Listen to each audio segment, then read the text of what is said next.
Hi, I'm Barry Sahajian. I'd like to talk about the diminished scale and patterns you can use in the diminished scale, how to use them, and a little bit how to understand this particular pattern. Now, the diminished scale gets a little bit involved, so I kind of feel if you could take a little bit at a time, it's much better than me giving you an overwhelming amount of theory, how it works and everything. So how this is going to work is I've got this 4-note pattern, and I play it in 2 positions. As you may know or not, there are 8 notes in the diminished scale. And the diminished scale basically is shaped very symmetrical. You can play it by playing a half step to a whole step, to a half step, to a whole step, to a half step, and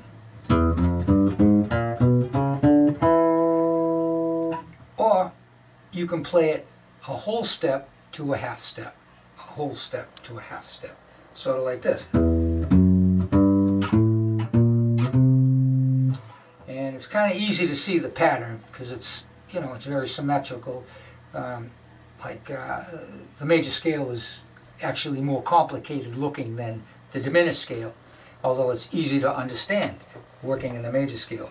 So okay, having said that, this is the pattern. It's or maybe going up. Make it triplets. Go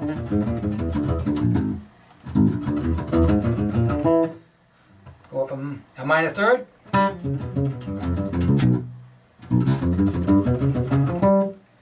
Now see, you notice I played it down here, starting from the 9th fret, going descending. And that gave us 4 notes out of the diminished scale.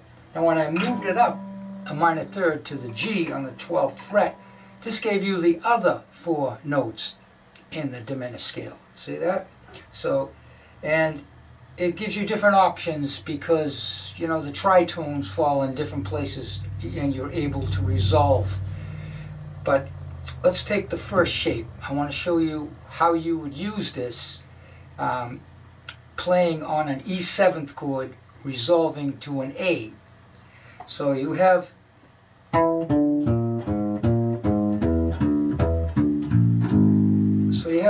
your E7th, for instance, right? You have the flat 7 and the 3rd within this line. So that gives you a tritone for a 7th chord, which resolved to the A. So that line, very simple, but you can understand how you could use it, get more complicated, or something like that, So another way to look at it, okay, you see this diminished pattern, you got like a whole step, then you move down to the next fret over and you start again like another whole step. Move another fret down, and another whole step, another fret down, another whole step. Basically, to resolve this line, all you have to do is pick a note in between, right?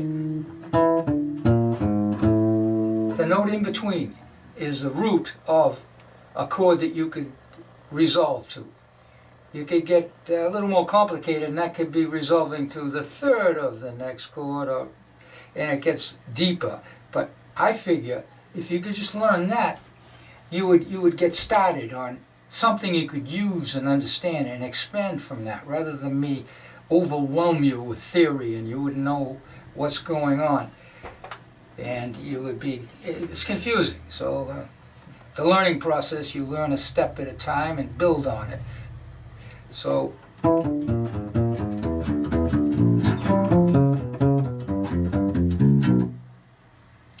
and you see how that could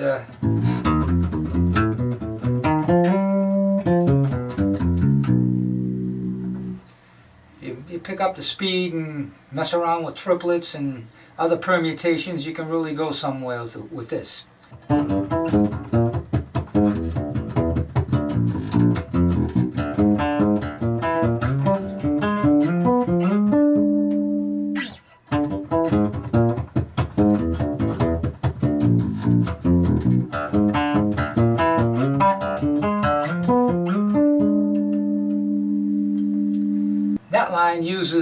both all the 8 notes in the scale using 2 of the patterns I just described.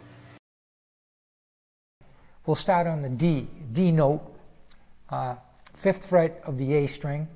That would be the first note. Second note would be 7th fret on the A string on an E, and then the next, and that will be the ring finger. The next note is going to be the 6th fret of the D string with the middle finger. And the next note is the B flat on the D string on the 8th fret. So it looks like this. As you can see, using all the fingers each time you play the pattern, so it's kind of nice. May take a little getting used to if you haven't, if you're used to just playing pentatonic scales or something like that. But once you get it down, I'll show you a bunch of ways you can use it. But first of all, we have to go to the next 2 strings. We want to be able to cross the neck using that pattern. And you can't do it unless you make a shift after you play it the first time. So you go 1, 3, 2, 4 are the fingerings, right? So you want to start that over again and shift it over a half step. So you want to go up to your A flat and go 1, 3, 2, middle finger, 4. So watch me, and watch me go down, and you'll see the shift. Or the shift happens, you first time you play it, see where your middle finger was, you replace that with your index finger, and that allows you to play the pattern 1 fret over.